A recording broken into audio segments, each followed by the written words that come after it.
자, 오늘 누가복음 6장 할 차례입니다.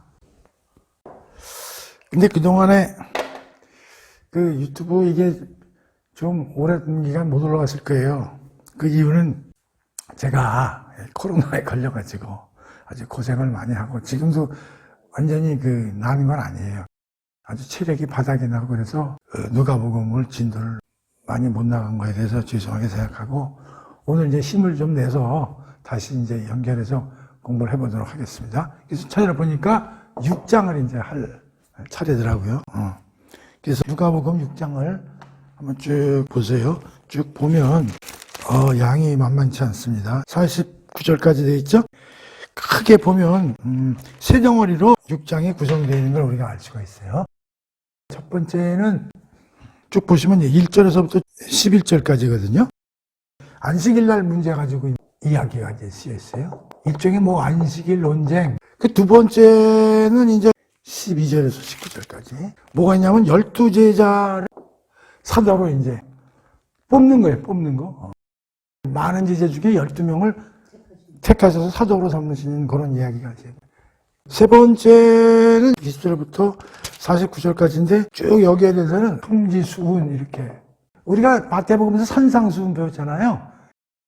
근데 누가는 여기서 예수님이 평지에서 이렇게 가르치셨다. 그래서 우리가 보통 마태복음은 산상수훈, 누가복음은 평지수훈 뭐 이렇게 이제 불러요. 그러니까 이거는 뭐와 유사하냐면 산상수훈하고 뭐 유사하다, 거의 똑같다고 보시면 돼요. 다만 내용은 산상수훈이 훨씬 많고 평지수훈은 조금 이제 줄여서 쓴 건데, 자 그러면 기본적으로 요 세 가지 공부하기 전에 특히 우리 서병원 채널 유튜브의 강점이 뭡니까?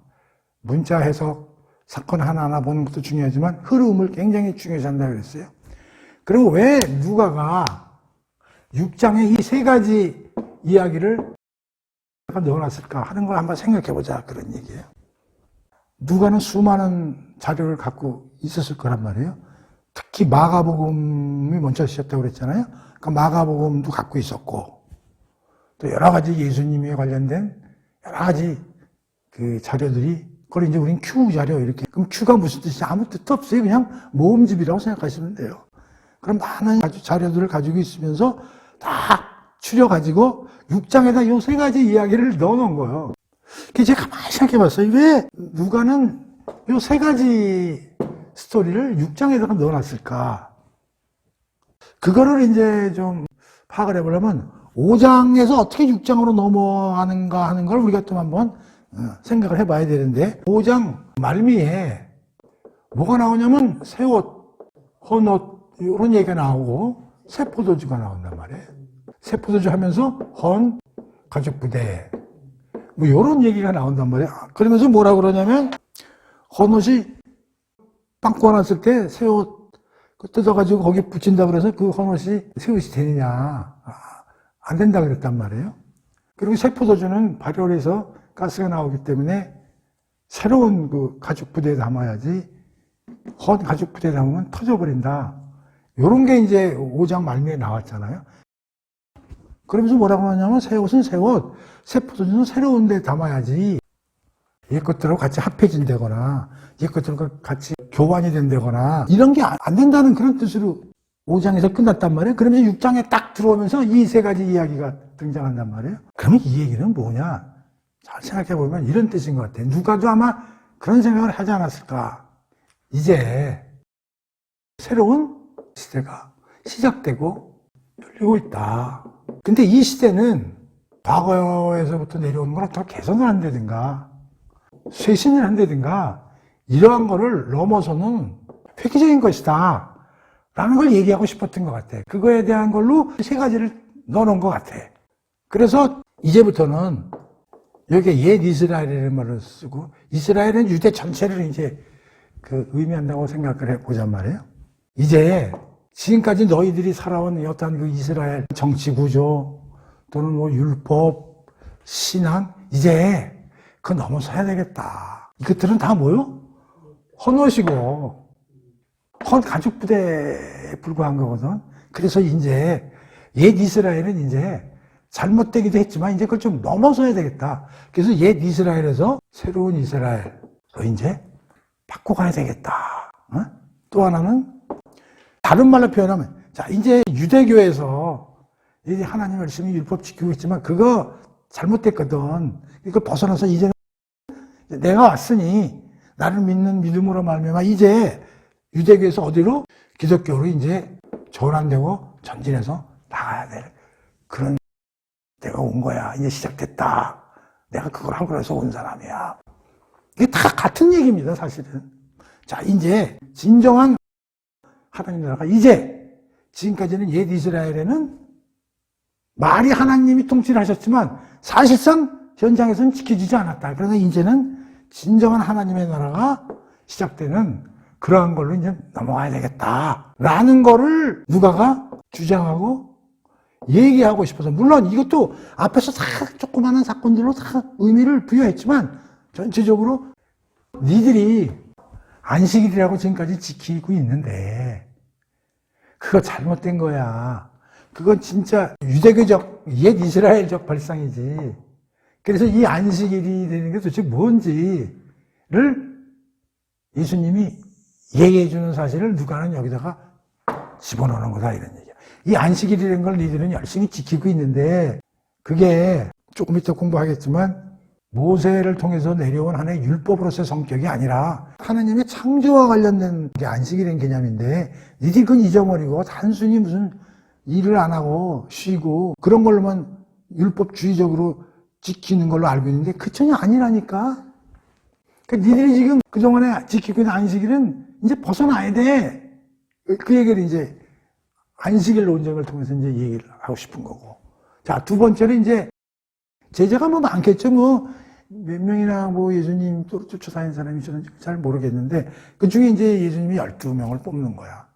근데 뽑으시는데 이제 산에 가서 기도하시고 이런 여러 가지 이제 그 절차를 통해서 12명을, 왜냐면 이게 굉장히 중요하기 때문에 그런 거야, 12제자가. 그럼 왜 하필이면 12제자냐? 13제자를 뽑으시지, 그럼 10명을 뽑으시는데 왜 12지냐? 그건 엄청난 중요한 의미가 있거든요. 하나님이 바벨탑을 그 부수신 다음에 우르에 있는 아브라함을 불러가지고 결국은 아브라함을 통해서 누가 나옵니까? 이삭, 야곱. 야곱을 통해서 12아들이 나오지 않습니까? 우리가 배웠지만은 창세기에서 기근이 들려가지고 이제 70여 명이나 되는 야곱 식구들이 이제 애굽으로 내려가가지고 거기서부터 이제 430여 년 동안 쭉 살면서 나중에는 이제 노예가 됐지만 인구가 불어나지 않습니까? 그 기초 토지가 야곱의 12아들이거든. 그리고 야곱을 하나님이 압록강에서 씨름을 하면서 그때 그 야곱의 이름을 뭘로 바꿔줍니까? 이스라엘로 바꿔주지 않습니까? 그러니까 이스라엘이라는 나라는 뭘가 기본으로 그 베이스가 됐냐면 야곱의 12아들, 12지파가 되고요. 그렇게 된 거거든요. 그러니까 이제 예수님이 뭐라고 12제자를 뽑은 이유는 이제 새 시대로 나가고 새 이스라엘로 나가야 되고 유대교에서 기독교로 나가야 되는데 이제는 12지파가 상징적이지만 이제는 내가 뽑은 12명의 사도들을 통해서 이 모든 새로운 새 이스라엘과 새로운 기독교와 하나님 나라는 시작된다. 누굴 통해서? 12제자를 통해서. 그래서 12제자를 우리가 특히 뭐라고 불러요? 사도. 그러면 이들이 뭘 하냐면 과거 옛 이스라엘 12지파가 만든 유대 국가를 만든 것처럼 이들이 이 교회를 통해서 하나님 나라가 확장이 되는 거예요. 이게 다시 말하면 새 이스라엘이라는 거는 어떤 뜻이냐면 12제자를 통해서 만들어지는 교회를 뜻할 수도 있다, 이런 얘기요. 무슨 말인지 알죠? 그래서 이게 엄청난 의미를 갖고 있는 거예요. 그러니까 예수님이 와서 만드시는 하나님 나라는 12사도를 통해서 만들어지는 교회, 그리고 그들이 전파하는 예수, 그리고 그 예수를 믿는 사람들로 하여금 교회가 만들어지면서 하나님 나라로 확장돼가는 그런 의미가 있기 때문에 새 시대와 관련해서 엄청난 의미가 있다고 보는 거죠. 그렇죠? 그 다음에 이제 그게 그러면 이 이스라엘과는 어떤 차이가 있냐는 건 이제 조금 이따 공부를 하도록 하고요. 자, 그 다음에 세 번째 평지수훈. 마태복음의 산상수훈과 유사하다고 그랬어요.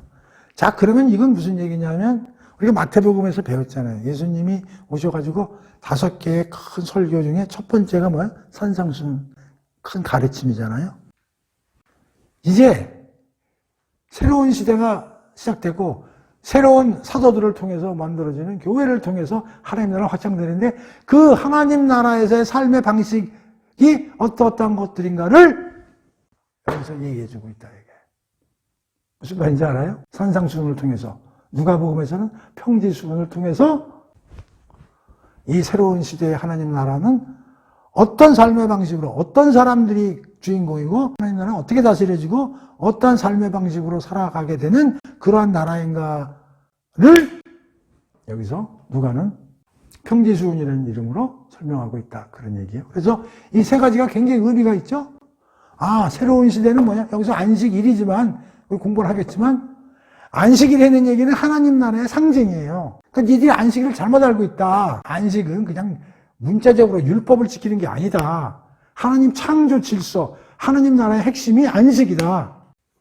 그런 걸 내가 만들려고 왔고 그러한 안식이 충실히 상징적으로 이루어지는 나라는 하나님의 나라다라는 걸 알려주면서 근데 그 나라에는 어떤 사람들이 대상이냐면 12사도를 통해서 예수 그리스도를 믿는 믿음으로 들어온 God's New Community, 예수님이 만드시는 새로운 공동체인 교회를 통해서 하나님 나라는 이루어지고 다스려지며 그 안에서는 평지수훈, 마태복음에서는 산상수훈이라는 예수님의 가르침 내용을 통해서 다스려지고 운영되는 나라다 하는 것을 갖다가 6장에서 보여주고 있다. 그래서 이 세 개의 스토리들이 6장에 담겼다. 그런 얘기예요. 그러니까 6장은 뭐라고요? 주제가 굉장히 중요합니다. 이제 옛 이스라엘 이제 넘어서자. 그거 이제 낡아서 못 써. 이제 새로운 시대 이름을 바꾸자면 새로운 이스라엘로 이제 가자. 오케이? 자, 이제 시작이야. 자, 종교적으로 말하면 유대교. 이거 이제 시점말로 이제 우리가 신앙적으로 만든 이름이에요. 유대교 이제 기독교로 가야지. 그리고 진정한 하나님 나라로 이제 우리가 이 세상에서 하나님 나라를 만들고 시작해야지. 그거를 선포하는 게 6장이다. 내 주제다. 그런 얘기, 오케이? 요걸 꼭 머리에 넣고 하나씩 이제 공부해 봅시다. 안식일은 요한복음에서도 많이 나왔던 주제입니다.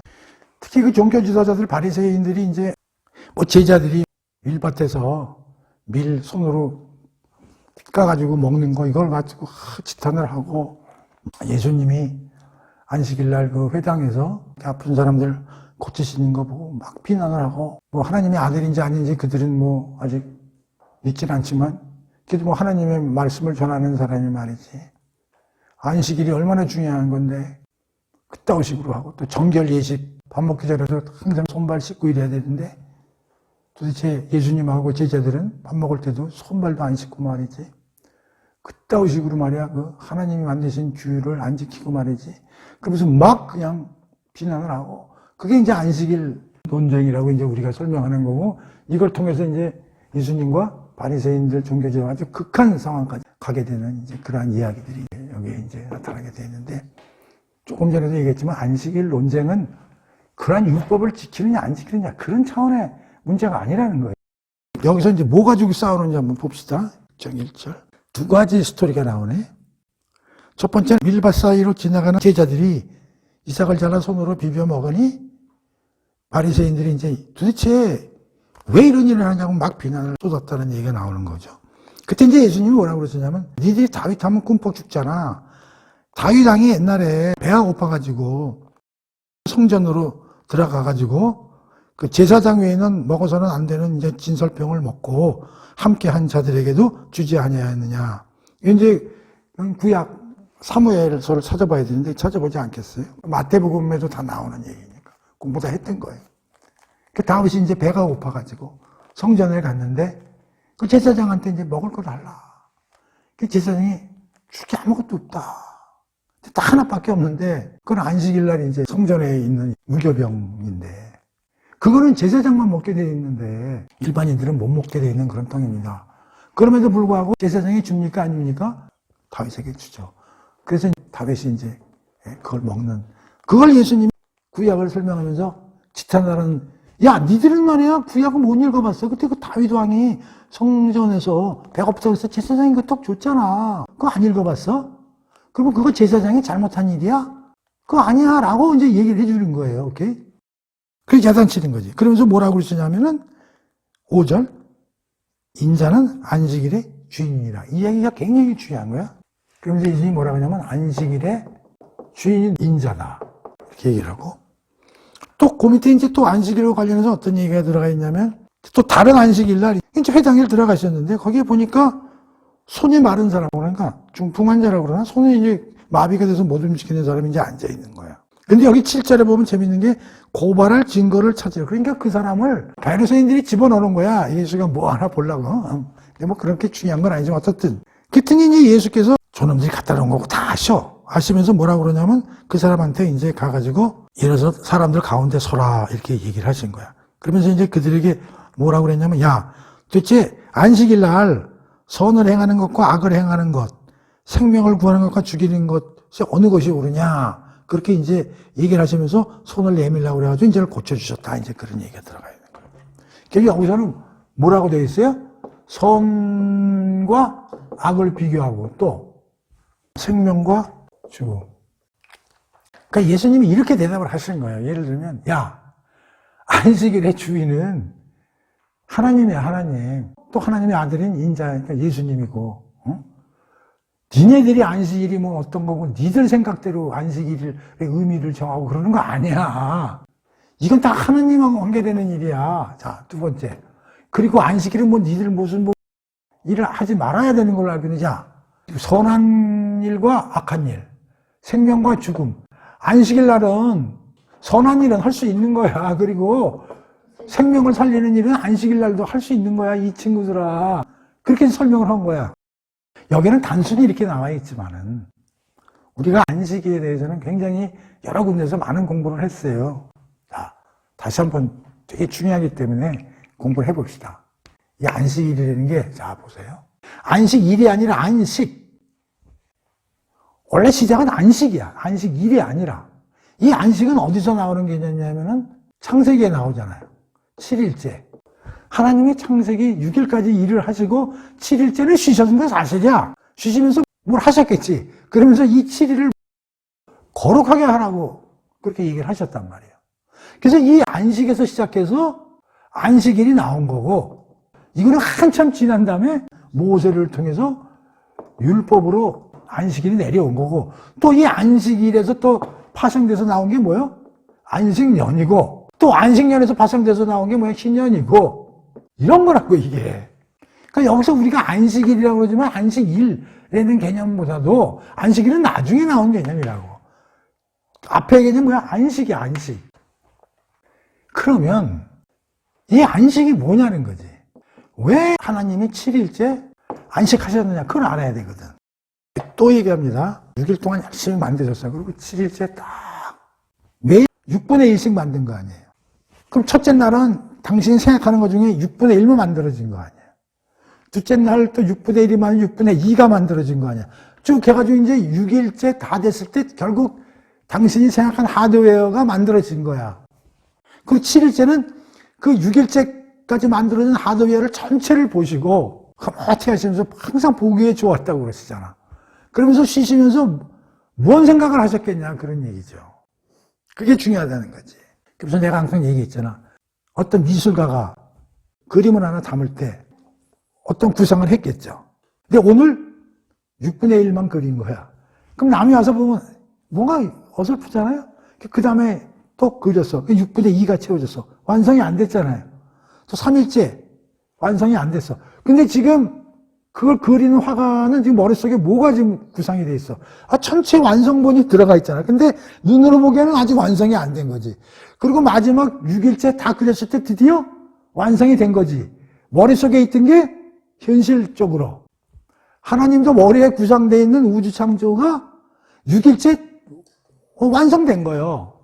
그러면서 7일째 그걸 보면서 흐뭇해 하시면서, 야, 이제 잘 됐구나. 그러면은 하나님이 우주를 만들고 세상을 창조했을 때 그냥 만들어 놓고 잘 만들어졌다, 그걸로 만족하셨을까? 그 제대로 작동이 되고 운영이 돼야 될 거 아니에요. 그것까지 다 이제 마지막 날 생각을 하시는 거야. 야, 저거 잘 만들어졌다. 그러니 이제 제대로 작동이 되고 제대로 운영이 돼야지. 그런 생각을 하시고 그런 마음을 가지신 게 7일째라는 거지. 안식이 그런 의미라는 거야. 일을 안 한다는 게 아니라 머릿속으로 엄청난 일을 하시는 거지.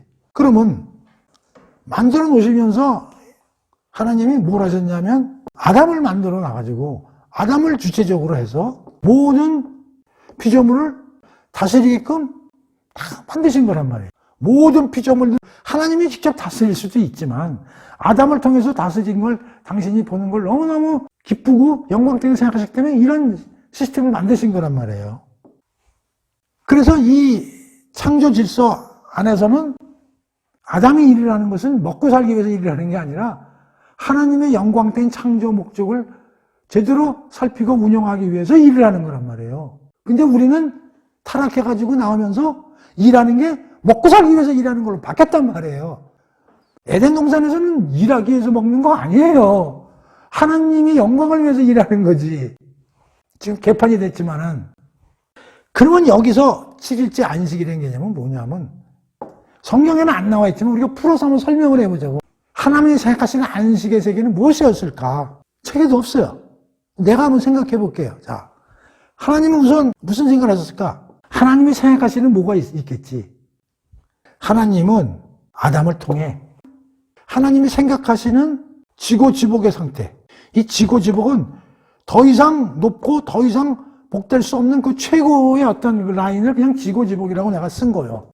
그러니까 하나님이 생각하시는 이 우주와 에덴 동산이 어떻게 어퍼레이팅 되고 돌아가야 되는 걸 생각하신 그 수준이 있다고. 그 수준을 아담이 주체가 돼서 운영하기를 바라시는 거지. 그러려면은 하나님께 순종하고 하나님과 교제하며 모든 것들을 이렇게 다스리는 것이죠. 그럼으로써 아담을 위시한 모든 피조물들이 하나님과 함께 복된 존재로 복된 시간을 영원히 누리는 것. 이게 내가 보기엔 하나님이 생각하시는 안식 세계예요. 그리고 이게 다시 말하면 창조 목적이요. 그리고 창조 질서라고 이게. 여러분들이 한번 생각해 보시라고. 항상 얘기하려니까 왜 이걸 예를 이제 뭐 다른 예도 많이 들 수 있지만 우리 아들을 결혼을 시켜서 며느리 하나 맞아가지고 지금 신혼여행을 갔단 말이에요. 시어머니가 와가지고 아파트를 하나 이제 구해가지고 그 아파트가 뭐냐면 하나님 말씀하시는 창조야 이제. 그 아파트 하나 창조하는 거야. 신랑 어머니가. 6일 동안 다 하신가. 오늘은 이제 장 들어오는 날, 그 다음 날은 이제 전자 제품 들어오는 날, 오늘은 또 뭐 등 다는 날. 이래가지고 6일 동안 잘 갖고 놓은 거야, 이제 시어머니가. 7일째 소파에 앉아가지고 잘 들어보면서, 잘 됐다. 우리 며느리하고 아들이 오면 되게 좋아하겠구나. 그러니까 앉아서 생각을 하는 거지. 쭉 6일 동안 좀 회상하면서. 그러면서 그것만 잘 됐구나 하고 생각한 게 아니라 그럼 저것들이 와서 이제 잘 살아야 되잖아. 그럼 지들끼리만 잘 사는 게 아니라 시어머니, 시아버지, 시동생, 시누이와 화목하게 살아야 되잖아. 그럼 그런 생각을 하는 거야. 야, 내 딸은 아니지만 이제 우리 집 식구가 됐으니 명절날은 모이고 웃음꽃이 피는 이런 우리 가정이 되기를 꿈꾸는 거야. 시어머니가 그 아파트를 아들과 며느리를 위해서 만들어 놓고서 꿈꾸는 세계라고. 그게 시어머니가 생각하는 안식의 세계라고. 하나님 똑같잖아. 하나님도 만들어 놓고서 그래. 아담이 이제 자손을 막 낳을 거 아니야. 하나님 뭐 영원히 존재하시는 분이고 아담도 영원히 존재하게끔 만들었으니까. 그러면 하나님 앉아 야 이제 엄청난 인류들이 생길 거 아니야. 그리고 지금은 에덴 동산에서부터 이제 관리가 들어가지만 그게 쫙 바깥으로 이제 확대되어 나갈 거 아니야. 그러면서 걔네들이 하나님을 영광된 분으로 알고 감사하며 찬양하고 하나님 말에 순종하면서 모든 피조물들을 다스리면서 거기서 감사와 찬양과 기쁨과 이런 노래가 퍼지는 걸 다 생각하시는 거야 지금. 하나님이 7일째. 그래서 그게 어마어마한 거잖아. 그 창조 목적의 핵심이라니까. 그러니까 그날을 거룩하게 안 할 수가 없는데 그날을 거룩하게 해라. 6일도 중요하지만 마지막 7일째 내가 안식하는 이 안식의 세계, 이게 과연 최종 목적이니 이게 얼마나 구별되고 거룩한 일이냐고 그래서 7일째를 거룩하게 하라고 얘기하신 거란 말이에요. 그래서 아담에게 뭐라고 그랬어? 생육, 번성, 충만 하라고 그러놓고 에덴 동산까지 만들어주고 이름까지 해주라고 오만 특기를 다 준 거 아니에요. 그러면서 에덴 동산에 나무 두 그루를 심어가지고 생명나무와 선악과 나무를 세워놓고 선악과 나무는 만지지 마라 부탁 하나 하는데, 그리고 생명나무는 실컷 먹어, 영생의 나무니까. 그렇게 해놓은 거 아니야. 그게 뭐냐면 이제 내 말 잘 듣고, 내가 창세기 공부할 때 했잖아요. 엄마가 아기를 낳고서 젖을 먹이면서 우리 애야 이 젖 먹고 엄마 말 잘 듣고 튼튼하게 자라다오. 엄마 젖 먹고 생명나무, 누구 말 듣지 말고 엄마 말 잘 듣고 선악과 나무, 그걸 깬 거 아니야. 자, 어쨌든 하느님께 순종하고, 이 순종이란 말에서 또 다시 얘기하는데, 아담이 어디서 맛이 갔냐 하면 만지지 마라, 너 내 말 들어야 돼, 거기서 핀트가 잘 나온 거야. 그게 참, 우리가 누구한테 복종하고 순종한다고는 굉장히 뭐가 좀 수동적이고 뭔가 좀, 근데 보세요, 나하고 레벨이 다른 사람, 나보다 레벨이 높은 사람한테는 순종하는 것이 그건 뭐요? 사랑이라고. 사랑. 그러니까 하나님에 대한 사랑을 다른 말로 하면 하나님의 순종이라고. 우리가 부모님을 사랑한다는 말을 뒤집어 얘기하면 부모님 말씀 잘 듣는 거, 부모님이 시킨 대로 하는 게 부모님을 사랑하는 거라고. 부모님 말에 순종하는 게 나쁜 의미요? 아니거든. 하나님과 순종함을 교제함으로써 하나님과 함께 모든 피조물의 복된 존재와 복된 시간을 영원히 보유하고 유지하는 것이 안식이다, 이런 얘기. 자, 그러니까 이게 뭐냐면, 니들 말이야, 안식일을 그 모세한테 받아가지고 뭐 이거 하지 마 저거 하지 마, 그거 지키는 거 안식일 아니라니까. 그 얘기 해주는 거야. 야, 그 제사장이 다윗한테 왜 그 떡을 줬겠어? 율법에는 그 제사장은 먹게 돼 있지. 안식은 율법을 넘어서는 개념이다. 안식은 율법을 넘어서는 개념이에요. 이건 하나님의 창조와 질서에 관한 얘기거든. 니들은 이거 율법에 얽매여가지고 말이지, 이 본질을 잊어먹은 거야. 그 얘기를 안식일 논쟁을 통해서 우리가 배워야 되고, 누가도 하고 싶은 거였다, 그런 얘기예요. 그러니까, 야, 그럼 내가 누구냐? 예수가 이렇게 얘기해요. 내가 바로 안식일의 주인이 누구라고? 하느님 아니야. 난 하느님의 아들, 인자. 내가 설득하면 틀린 거야. 나는 이러한 나라를 만들기 위해서 온 거야. 지금 옛 이스라엘은 이제 끝났어. 새로운 시대로 나가야 돼, 새 이스라엘로. 유대교 끝났어. 이제 기독교로 가야 돼. 진정한 하나님 나라. 여기서 진정한 하나님 나라는 뭐냐? 창조와 에덴 동산이 망가졌잖아요.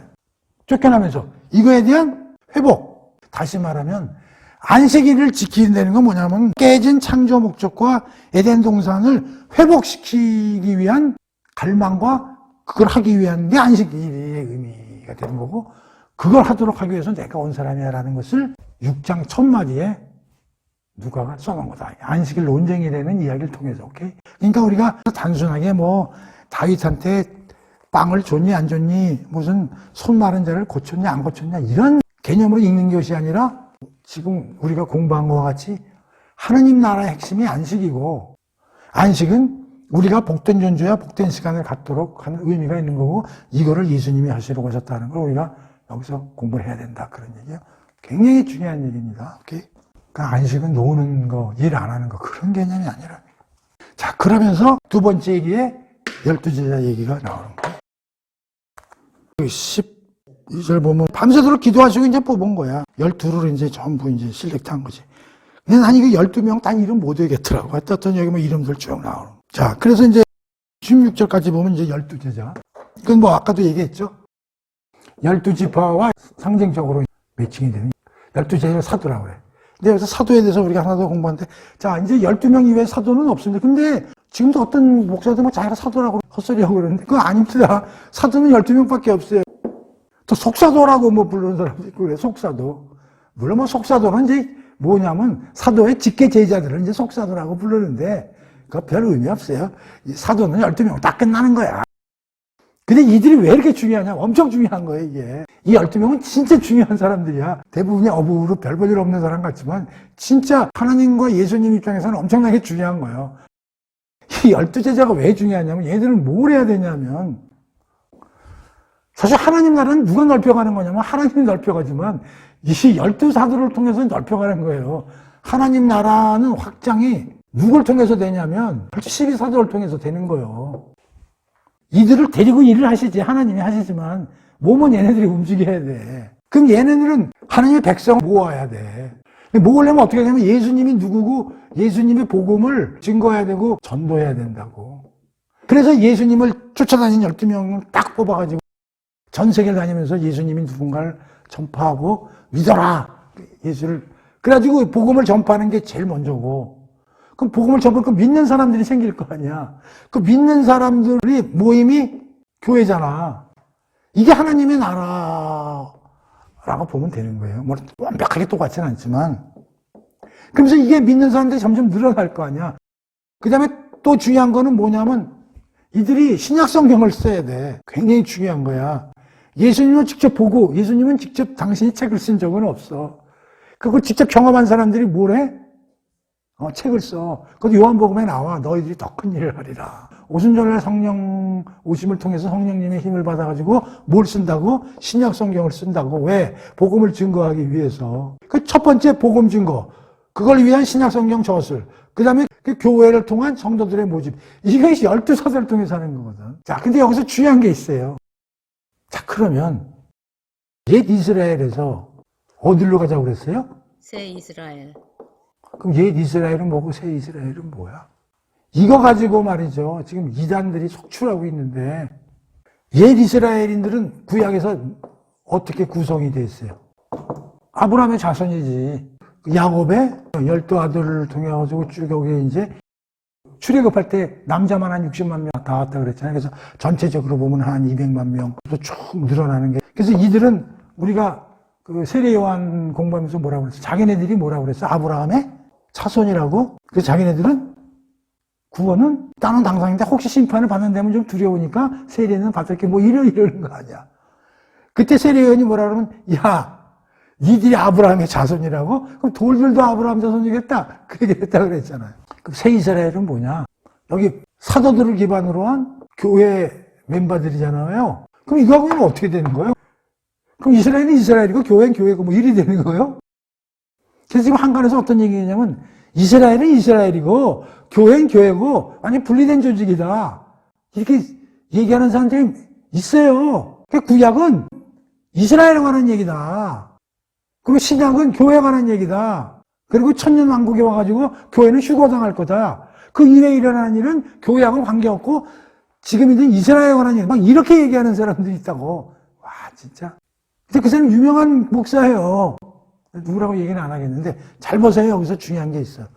자 그러면 여기서 12사도를 통해서 만들어지는 교회는 어떻게 구성되느냐. 이거와는 어떤 관계에 있는가. 옛 이스라엘과는 12사도에 의해서 구성되는 교회가 셋업되고 예수를 믿는 믿음으로 말미암아 새로 만들어지는 공동체는 구성이 1. 이 옛 이스라엘 중 다시 말하면 혈통적 아브라함의 자손 즉 옛 이스라엘 중에서 예수 그리스도의 복음을 믿고 받아들이고 입으로 예수를 하나님의 아들로 시인한 사람들은 일로 들어온다고. 안 한 사람은 못 들어와. 자, 두 번째는 이방인. 이스라엘이 아닌 다른 지역 사람들도 이 사도들의 복음 전도로 믿은 사람들은 이 안으로 들어와 안 들어와? 그러면 오늘날 만들어진 교회는 누구와 누가 짬뽕이 되어 있는 거야? 옛 이스라엘 아브라함 혈통적 아브라함 자손 중에 믿는 일부 사람들, 그 다음에 이방인 중에 믿는 사람들이 새로운 교회. 이거를 뭐라고 불러? 새 이스라엘. 그러니까 옛 이스라엘은 뭐고 새 이스라엘은 뭐고 막 이렇게 막 혼동이 되는데 이렇게 생각하면 돼. 교회가 곧 새 이스라엘이다 이렇게 생각하면 돼. 그래서 어떤 사람이 이거 새 이스라엘 또 무슨 이스라엘로 불러? 영적 이스라엘이다 이렇게 부르고 이쪽은 육적 이스라엘 또는 혈통적 이스라엘 다 똑같은 말이에요. 옛 이스라엘이나 아브라함에서 혈통적 이스라엘이나 육적 이스라엘 이쪽은 뭐요? 영적. 그럼 이스라엘이라는 이름을 붙였을 때 그런 거고. 자, 이스라엘 이름을 버리고 교회라는 이름을 붙이면은 이 교회 안에는 옛 이스라엘 중에 믿는 사람들도 들어오고 이방인 중에 믿는 사람들 들어와가지고 만들어지는 게 뭐요? 새 이스라엘의 뜻이고. 이건 이해가 돼요. 이거 헷갈리는 사람이 너무 많아. 그러니까 교회 이름 따라 쓰고 이스라엘 이름 따라 쓰고 또 이스라엘도 옛 이스라엘이라는 이름도 쓰고 새 이스라엘이라는 이름도 쓰고 육적 이스라엘이라는 이름도 쓰고 영적 이스라엘이라는 이름도 쓰고 사람들이 막 멘붕이 와가지고 이게 도대체 뭔 소리인지 이게 다시 얘기합니다. 옛 이스라엘은 뭐하고 같으냐면 육적 이스라엘, 아브라함의 혈통적 자손 다 똑같은 이름이에요. 그 다음에 새 이스라엘이요. 이 12사도를 기본으로 한 교회라고 해도 돼요. 또 이거는 뭘로 구성돼요? 옛 이스라엘 중 믿는 자, and 이방인 중에 믿는 자, 오케이? 그래서 이걸 다른 말로 보면 영적 이스라엘 이렇게 부르는 거예요. 그러니 12사도가 구약으로 말하면 어떤 레벨이야? 12지파, 야고보 12아들 레벨하고 같은 레벨이 되잖아요. 굉장히 중요한 애들이죠. 그들이 교회를 만들고 신약성경을 쓰고 하나님의 그 백성을 모으고 그런 걸 하지 않습니까? 그러니 새 시대를 여는 데 있어서 12사도의 역할이 어마무시한 거죠. 그렇지 않았습니까? 그러니까 이 얘기를 6장에다가 집어넣는 거예요. 오케이? 그 다음에 이제 그 12명을 이제 산에서 이제 예수님이 기도하시고 뽑은 다음에 지금 어디로 내려왔다고요? 평지로 내려왔어요. 그래가지고 뭘 한다고 나와 있어요? 그들과 함께 내려오사 평지에 서시니 제자의 많은 무리와 예수의 말씀도 듣고 병고침도 받으려고 우르르 사람들이 이제 많이 왔다 그런 얘기죠. 더러운 귀신에게 고난받는 자들도 고침을 받은지라. 온 무리가 예수를 만지려고 했으니 이는 능력이 예수께서부터 나와 모든 사람을 낫게 함이로라. 자, 저 49절까지 평지수훈이에요. 평지수훈. 평지수훈이냐 산상수훈이냐 뭐 그건 별로 그렇게 중요치 않으니까. 산상수훈은 마태복음 5장, 6장, 7장입니다.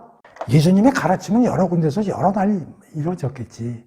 그럼 마태는 쫙 모아가지고 5, 6, 7장에다가 확 집어넣는 거야. 그런데 누가는 또 다 자료를 봐가지고 자기 나름대로 분류를 해. 어떤 거는 여기다 넣어놓고 어떤 거는 저 뒷부분에서 들어가고 이렇게 찢어서 들어간다고. 그러니까 마태복음 5, 6, 7장에 나온 것들이 평지수훈에서는 어떻게 돼? 분산돼서 들어가죠. 누가가 봐가지고 필요한데 이렇게 집어넣은 거야. 주제별로 나누면서. 근데 물론 여기 지금 나온 이 평지수훈에 많은 양이 들어가지. 그래 나머지 것들은 또 저 뒷부분에서 조금씩 또 다른 주제와 결합돼가지고 들어간단 말이에요. 오케이? 그걸 알아야 돼. 그러니까 양이 6장에 나온 평지수훈의 양은 산상수훈에 나온 양에 못 미치죠. 왜냐면 이건 석장이나 허례했는데 여기는 20절에서 49절까지니까 약 한 30절에 불과하고. 오케이? 그러면 예수님의 이 가르침은 어느 걸 공부하면 더 내용이 풍부하겠어? 마태복음 5, 6, 7절 공부하면 풍부한 거예요. 그래서 오늘은 구체적으로 공부 안 합니다. 그러면 이걸 공부하기 위해서는 어느 걸 뒤져보면 돼. 마태복음 5장, 6장, 7장 우리 엄청나게 열심히 공부했거든요. 그거 공부하면 되는 거예요. 자, 그 다음에 그럼 누가가 여기다 왜 세 번째 이야기에다 넣어줬냐면 자, 안식이라는 걸 도입해가지고 하나님 나라가 어떤 곳이고 하나님 나라가 상징하고 뜻하는 거가 뭔가를 설명했죠. 그 다음에 하나님 나라가 되기 위해서는 어떤 그 대상들이 되어 있는가를 얘기했죠. 그러면 하나님 나라에서 이 사람들이 12사도를 통해서 믿음으로 말미암아 교회 안에 들어오는 사람들은 도대체 어떤 사람들이고 하나님 나라에서는 도대체 어떤 삶의 방식으로 운영되는가를 얘기하고 싶은 거예요. 그래서 이제 이걸 여기다 써놓은 거라 이런 얘기예요. 그래서 평지수는 뭐하고 관련돼? 하나님 나라에서의 삶의 방식. 그럼 하나님 나라의 삶의 방식은 뭐와 구분되겠어? 세상 삶의 방식과 하나님 나라의 삶의 방식이 같아요? 틀려요? 틀리겠죠? 그럼 이걸 뒤집으면 뭐가 돼요? 세상 삶의 방식이고 세상 삶의 방식을 뒤집으면 하나님 나라의 삶의 방식이 되겠지. 그래서 우리가 전년 시간에도 배웠지만 하나님 나라는 업사이드 다운 킹덤. 세상 걸 완전히 뒤집어버리면 하나님 나라하고 만든다 그랬잖아요. 똑같아 이것도. 그럼 우리가 하나님 나라의 삶의 방식을 이제 여기다 써놨으면 그걸 읽으면 어떻게 돼? 우리가 생각하는 세상 방식하고 같아요? 틀려요? 그럼 그걸 보는 순간 어떤 마음이 들어요? 이거 뭐 이렇게 살 수 있는 거야? 이런 생각이 들겠죠? 그래서 우리가 산상수훈 공부에서 가장 중요한 게 뭐라고 그랬어요? 1. 산상수훈 이거 찾아서 보세요. 보시는데 오늘 다시 리뷰합니다. 평지수훈에 나오는 20절부터 49절까지 내용을 읽어보면 이게 달성 가능한가? 보세요. 하나님 나라 삶의 방식은 세상 삶의 방식과 틀리다고 그랬잖아. 근데 우리는 삶의 방식이 이권 사람들이 예수님이 이렇게 살라고 그럴 때 사라집니까? 근데 성경 있는 사람들이 열심히 살라고 노력하겠죠? 달성 가능한가? 불가능합니다. 가능하게 살려고 노력하지 마세요. 불가능해요. 그럼 뭐 불가능한 걸 왜 써주느냐? 근데 가능해요. 아, 뭔 얘기야? 불가능한데 어떻게 가능해? 잘 들으세요? 크리스찬은 가능하다. 비크리스찬은 불가능하다. 이게 중요합니다. 교회 안 다니고 성경 모르는 사람은 불가능해요. 근데 예수 믿는 사람은 가능해요. 100%는 달성을 못해. 왜 가능해? 예수 믿으면 누가 내주한다고? 성령. 그렇죠. 성령 하나님의 힘과 파워로 이게 달성이 가능하다고. 안 믿는 사람은 안 됩니다. 그리고 더 중요한 것은 뭐냐? 여기에 있는 거 to do. 그렇게 하라고 그러는구나. 그래서 하면 안 됩니다. to do 힘들어요. to be입니다. to be. to do는 뭐야? 행위. to be는 존재. 여기 나오는 모든 이야기는 우리가 그렇게 행동할 수 있는 존재라는 뜻이지 그렇게 행동을 해야 구원받는다 그거 아닙니다. 이거 굉장히 중요한 거예요. 성경은 to do가 아니에요. to be지. 우리는 죄인이에요. 죄인이 첫 번째 뭘로 바뀌어야 돼? to be. 하나님의 사람으로 바뀌어야 돼. 거듭난 사람으로. 그래서 뭐가 되는 거예요? to do가 되는 거라고. 다시. 크리스찬은 전한 일도 못하고 아무것도 못해. 근데 하나님이 만든다고 이렇게 to be로. 그래서 to do를 할 수 있는 거예요. 그러니까 여기 나와 있는 평지수군에 관한 이 얘기도 죄인인 우리가 그대로 이걸 할 수 있느냐? 못한다니까 뭘 거쳐야 돼? 이 과정을 거쳐야 돼. 1번 과정. to be. 하나님의 자녀가 되는 은혜를 입어야 가능하다니까? 이걸 하나님이 은혜를 안 주시면 못해.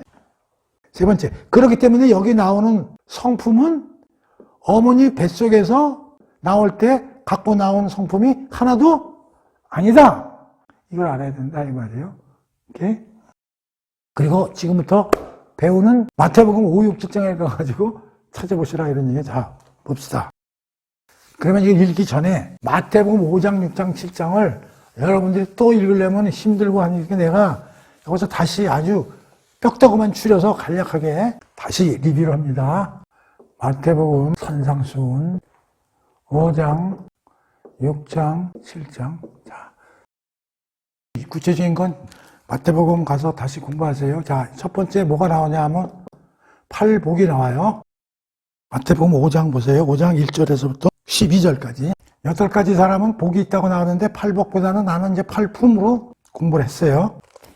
심령이 가난한 자, 애통이 하는 자, 온유한 자, 의에 줄이고 굶주린 자, 긍휼을 아는 자, 마음이 정결케 하는 자, 화평을 만드는 자, 그로 인해서 미움을 받고 박해를 받는 자. 8개의 팔복이 나온다고 그랬어요. 이것은 그렇게 해야 하느님 나라로 간다는 뜻이 아니라고 그랬어요. 하느님 나라의 백성은 그러한 존재라는 의미라고 그랬어요. 그래서 아쉬레. 그때 여기서 나오는 복은 아쉬레. 복을 받아라가 아니라 복이 있도다. 이런 뜻이라고 그랬어요. 12절까지란 말이에요. 그 다음에 13절에서 뭐냐면 소금과 빛이 나와요. 소금과 빛으로 살려는 게 아니에요. 우리는 소금과 빛이에요. 존재예요. 남들에게 우리는 소금과 빛이라고요. 소금이 돼야 되고 빛이 돼야 되려고 짜내지 말라고. 항상 투두가 아니라고. 그 얘기가 나오죠. 그 다음에 15절에 보면 뭐가 나오냐면 등불이 나와요. 등불이나 등경은 선반 위에 있어야지 그게 밑에 들어가 있으면 돼요. 빛은 밝혀야 되잖아요. 그러니까 우리는 크리스천은 등불이라는 거예요. 무슨 말인지 알아요? 이거는 뭐냐면 우리 하나님 나라 백성의 본질과 to be 이런 존재라는 걸 알려주기 위해서 여기 나온 거예요. 오케이? 그 다음에 뭐가 나오냐면 예수의 율법 그래가지고 5가지가 나오는데 유대인들이 잘못 알고 있는 율법을 예수님이 고쳐주는 얘기가 나와요. 니들이 알고 있는 거 잘못 배운 거야. 니들은 문자주의야. 율법주의야. 율법의 본정신은 그게 아니야 라는 걸 알려주기 위해서 5가지 팩트가 나오는데 첫 번째가 뭐냐면 노하지 말라, 간음하지 말라, 맹세하지 말라, 원수를 사랑하라, 그 다음에 악한 자에게 대처하지 마. 5개가 나온다고 그랬죠? 이게 5장이란 말이에요. 자, 6장에는 두 파트로 나뉘어요. 1파트하고 2파트. 크리스천들은 하나님하고 관계를 맺어야 되잖아요. 하나님과의 관계에서 세 개가 나온다고 그랬어요. 구제, 금식, 기도. 이 세 개에 관해서 이렇게 얘기가 나오고. 자, 두 번째는 우리 생활과 관련해가지고 의식주 문제가 나오고, 우리는 모든 걸 보물을 하늘에 쌓으라 그러고, 마음과 눈의 중요성에 대해서 얘기를 하고 있고, 의식주 먹고 사는 거에 대해서 염려하지 마라. 들판에 풀 한 쪽이 새 한 마리도 하나님이 먹이시는데 니들 먹고 사는 거에 대해서 하나님이 뭐 책임 안 지시겠냐, 이런 얘기가 나온다고 그랬어요. 그게 6장이에요. 자, 7장에 가가지고 뭐가 나오냐면 첫 번째 보세요. 제3자와의 관계. 제3자와의 관계에서 어떻게 나오냐면 비판하지 말라. 그리고 남의 눈에 티끌 잡아낼 생각하지 말고 네 안에 있는 들보 뽑아낼 생각해라. 그러면서 가장 중요한 게 뭐냐면 골든룰, 황금률에 대해서 공부를 했어요. 황금률은 뭐요? 우리가 축구할 때 연장장 들어가서 그냥 첫 번째 골 넣는 걸 골든볼이라고 그랬잖아요. 골든룰. 가장 중요한 법칙이 뭐예요? 대접받으려면 먼저 대접하라. 네가 대접받으려면 먼저 해. 그게 황금룰이란 말이에요. 그러면서 두 번째, 좁은 문으로 들어가라. 그런 얘기를 하면서 세 번째는 이제 주의사항으로 들어가가지고 세 가지를 얘기를 해요. 뭐냐면, 거짓 선지자 주의하고, 자기 위선, 자기 잘났다고 자기 기만에 유혹되지 말고, 마지막에 비바람, 창수가 오더라도 반드시 반석 위에 집을 지어서 실천하라는 얘기죠. 하나님 말씀대로. 자, 이게 마태복음 5장, 6장, 7장에 들어가 있는 산상수훈 내용이란 말이에요. 오케이? 이 중에 일부가 여기 쓰여 있다고. 내가 얘기했죠? 여기 나오는 거는 비크리스천은 달성 못 합니다. 누구만 달성해? 크리스천만 달성해. 누구 때문에? 성령이 내주셔서 우리를 그런 존재로 만들어 주시기 때문에 가능한 거예요. 오케이? 쭉 해가지고, 자, 49장까지 읽지 않겠습니다. 다 어디 들어있는 얘기라고요? 마태복음 5장, 6장, 7장. 자, 그래서 오늘 누가복음 6장을 끝내는데 중요한 거는 세 가지 스토리가 들어가 있다. 안식일 논쟁, 12제자에 대한 사도로 뽑히는 거, 그다음 평지순, 그건 다 뭐다? 옛 이스라엘이 이제 넘어서서 새 이스라엘로 가자. 유대교에서 이제 기독교로 가자. 참된 하느님 나라로 이제 새 시대가 왔으니 시작됐고 가는 것이다. 라는 거를 설파하기 위해서 누가는 세 가지 이야기를 써서 6장에다 넣어놨다. 그 얘기를 오늘 공부했어요. 오케이? 자, 오늘 6장 여기까지 공부하도록 하겠습니다. 그리고 마태복음 5장, 6장, 7장 다시 한번 시간 있을 때 공부하세요. 네. 오늘 공부 이걸 끝.